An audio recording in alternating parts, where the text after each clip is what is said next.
जय Hind dear student. देखिए, एक गुड न्यूज़ आपको इस वीडियो में हम बताने वाले हैं। वो ये है कि कई दिनों से आप सभी के सवाल आ रहे थे कि सर एसआरटी क्या होता है और ये कैसे होता है।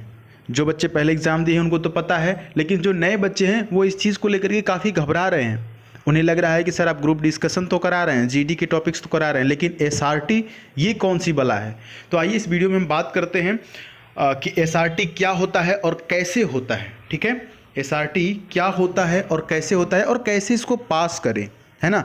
तो ये आपके लिए बहुत ही बड़ी गुड न्यूज़ होने वाली है, क्योंकि आज हम इसके बारे में बताएंगे और साथ ही साथ इससे रिलेटेड आज नहीं, इस वीडियो के बाद इसमें एक उदाहरण देकर के आपको बताएंगे कि इस प्रकार के क्वेश्चन आते हैं, और उसके बाद हम अगली वीडियोज़ में आपको 10-15 क्वेश्चन की प्रैक्टिस करा देंगे, बस काम हो जाएगा। तो आइए पहले समझ लेते हैं कि एग्जैक्टली क्या होता है। पहले बात करते हैं कि एसआरटी क्या होता है। तो डियर स्टूडेंट, यहाँ पर आप देखेंगे, ठीक है, यहाँ पर आप देखिए एसआरटी जो होता है इसका मतलब होता है सिचुएशन रिएक्शन टेस्ट। ठीक है, इसका मतलब हिंदी में इसको क्या बोलेंगे, स्थिति प्रतिक्रिया टेस्ट। यानी कि आपको एक सिचुएशन दी जाती है, आपको एक स्थिति दी जाती है, और फिर आपसे पूछा जाता है कि आप उस स्थिति में होते तो क्या करते।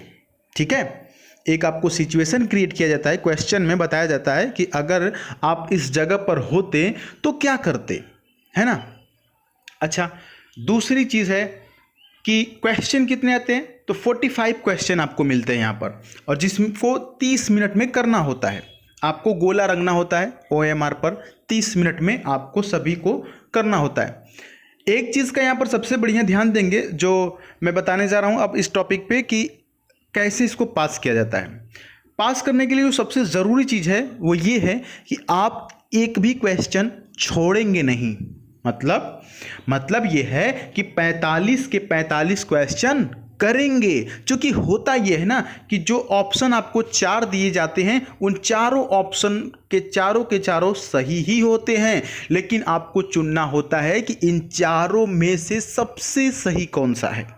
ठीक है, एक चीज़ 45 के 45 क्वेश्चन 30 मिनट के अंदर आपको ख़त्म कर देना है, निपटा देना है। दूसरी चीज़ मैं बात करता हूं कि आप क्वेश्चन को पढ़ते समय एक तो तेजी से पढ़ेंगे, क्योंकि रंगने में समय लगता है। 45 मिनट है और 45 क्वेश्चन है, 30 मिनट में रंगना है।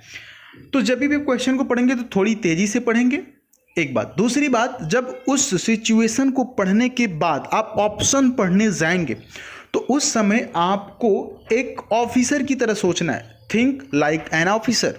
जी हाँ, आपको सोचना है कि मैं एयरफोर्स में सेलेक्ट हूँ और मैं एयरफोर्स का कोई अधिकारी हूँ, कोई ऑफिसर हूँ। अब मैं उस परिस्थिति में हूँगा तो मैं क्या करूँगा।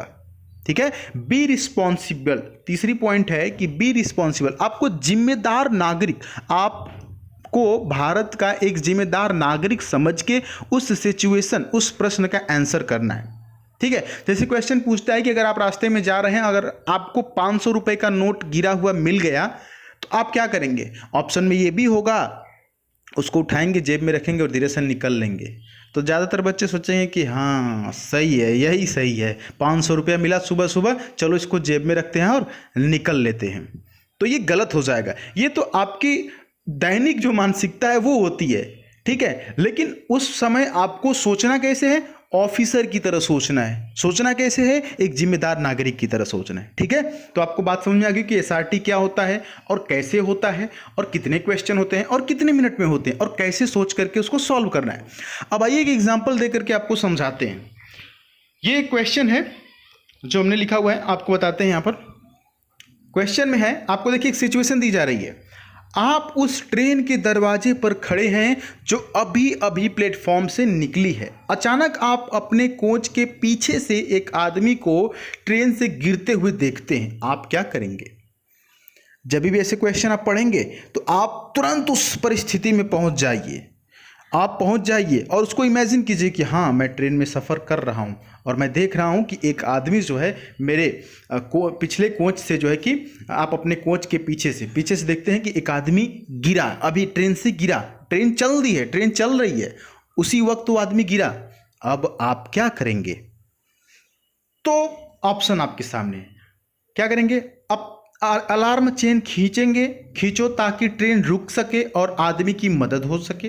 दूसरा ऑप्शन है कि गिरते हुए आदमी को चिल्लाओ कि वह जल्दी उठे और ट्रेन में प्रवेश करे क्योंकि यह बहुत तेज़ नहीं चल रही है। बोलेंगे कि जल्दी उठो, अभी ट्रेन बहुत तेज़ नहीं चली और फटाक से दोबारा चढ़ जाओ। या बोलेंगे गिरते हुए आदमी की सहायता के लिए ट्रेन से कूदेंगे या खुद कूद जाएंगे ट्रेन से, ठीक है, कि कूद के उसको बचाते हैं। चौथा ऑप्शन है कि अगले स्टेशन पर ट्रेन के रुकने का प्रतीक्षा करें और वहां रेलवे अधिकारियों को सूचित करेंगे। अब बताइए इन चारों में से आपको क्या सही लग रहा है, बताइए। देखिए अगर आप रजनीकांत अगर खुद को समझेंगे तब तो आपको लगेगा कि ऑप्शन सी सही है। बे सर कूद के हम तो ट्रेन में चलते हुए ट्रेन में चढ़ते उतरते हैं, है ना, ऐसा आप अगर फील करेंगे तब तो यही ऑप्शन सी करेंगे कि कूद के उसको उठाएंगे, उसको ट्रेन में ला देंगे और अपने भी कूद के चढ़ जाएंगे हीरो की तरफ। तो ये ऑप्शन गलत हो जाएगा। अगर आप सोचेंगे कि ठीक है भाई चलो गिरते हुए आदमी को चिल्लाओ उठो ट्रेन में दोबारा चढ़ जाओ, तब एक तो आदमी गिरा है, चलती ट्रेन से गिरा है, ट्रेन स्लो हो या तेज हो गिरा हुआ है, गिरेगा तो कंक्रीट पे गिरेगा, अगल बगल पत्थर होते हैं, लोहा होता है, तो एक तो गिरा है, दोबारा बोलेंगे कि उठ के चढ़ो फिर दोबारा कहीं गिर गया तो ये ऑप्शन भी गलत है, पूरा सही नहीं है। ऑप्शन डी देखिए, अगले स्टेशन पर ट्रेन के रुकने की प्रतीक्षा करेंगे और वहां रेलवे अधिकारियों को सूचित करेंगे। मान लेते हैं कि उस व्यक्ति को जो गिरा है उसको सीरियस चोट लगी हो, है ना, लोहा है पत्थर है वहां पर, हो सकता है सर में चोट लग गया हो, ठीक है, या गिर गया हो उठ ना पा रहा हो, तो कोई अगली ट्रेन आए तो वो हो सकता है कि कट पीट जाए। तो अब अगले स्टेशन पे जाएंगे, जाने में कम से कम 10 मिनट से 15 मिनट लगता है एक स्टेशन से दूसरे स्टेशन जाने में एटलीस्ट।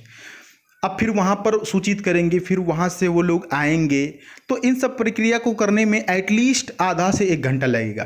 तब तक वो आदमी या अगर उसको कट पीट गया होगा तो उसका खून बह जाएगा, मर जाएगा, या दूसरी ट्रेन आके काट देगी, या कुछ भी हो सकता है।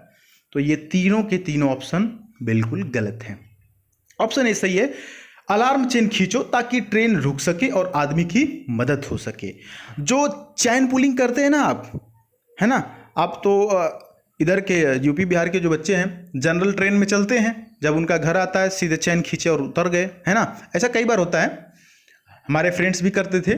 हम आज तक कभी चैन नहीं खींचे, ये इलीगल होता है, ठीक है, लेकिन इलीगल होता है, लेकिन चैन इसी चीज़ के लिए होता है, कोई यात्री गिर गया या ट्रेन में कोई कैजुअलिटी हो गई या कुछ भी इस प्रकार से, या कोई आपका इंपॉर्टेंट सामान स्टेशन पे छूट गया, ठीक है, इस प्रकार की इमरजेंसी के लिए वो चैन होता है, वो इसलिए होता है, ठीक है। ये नहीं कि आपका घर आ गया तो उतर गए, या आप लेट आ रहे हैं, आपका दोस्त अभी घर से चल रहा है और आप बैठ के यहाँ पर चैन खींच रहे हैं कि अभी वो आ जाएगा तब तक खींचते रहेंगे, ऐसा होता है, ठीक है। तो यहाँ पर जो सबसे सही ऑप्शन है वो ऑप्शन नंबर ए है कि अगर आप देखते हैं कि व्यक्ति गिर गया है तो तुरंत चैन खींचेंगे और उसके बाद क्या करेंगे, उस आदमी की मदद हो सकेगी, आप जाएंगे उसको उठाएंगे। और ऐसी सिचुएशन में अगर आपको जीआरपी वाले देखते हैं या गार्ड देखता है ट्रेन का, तो कोई कुछ नहीं बोलेगा, क्यों, क्योंकि ये इमरजेंसी सिचुएशन थी, किसी के जीवन से बढ़कर के कोई चीज़ नहीं होती है, एक इंसान की लाइफ बहुत मायने रखती है ना इंडिया में। तो यहाँ पर ये ऑप्शन बिल्कुल सही है। तो डियर स्टूडेंट, इसी प्रकार से आपको मैं और भी क्वेश्चन करा दूंगा, 10 15 20 क्वेश्चन करा दूंगा, तो सही हो जाएगा, आप समझ जाएंगे, है ना। बस आप उस सिचुएशन में जा करके और उस चीज़ को सॉल्व कर देना है। मैंने बताया कि आपको रिस्पॉन्सिबल बन के सोचना है, ठीक है, think like a officer an officer. तो बस यही कुछ है आपके लिए, एक गुड न्यूज़ हो सकती है, क्योंकि ये जो डर है ना एसआरटी कुछ नहीं है। बस एक चीज़ का ध्यान देना कि 45 के 45 क्वेश्चन सही करना है, एक भी क्वेश्चन अगर छोड़ेंगे तो वहाँ पर आप बाहर कर दिए जाएंगे, है ना। तो बस ये जानकारी आपके लिए समझ में आई तो इस चैनल को सब्सक्राइब करके नोटिफिकेशन बेल जरूर ऑन करके रखिएगा। इसी तरह से इंपॉर्टेंट जानकारी मैं आपको देता रहूँगा, ठीक है। बाकी आप इंस्टाग्राम पे द सुधीर पांडे सर्च करके हमें ज़रूर फॉलो करें, वहाँ पर हम आपको मोटिवेट करते रहते हैं। साथ ही साथ जब भी लाइव आएंगे तो आपसे 2-4 बातें हो सकेंगी। मिलते हैं फिर अगली वीडियो में, तब तक के लिए जय हिंद, वंदे मातरम।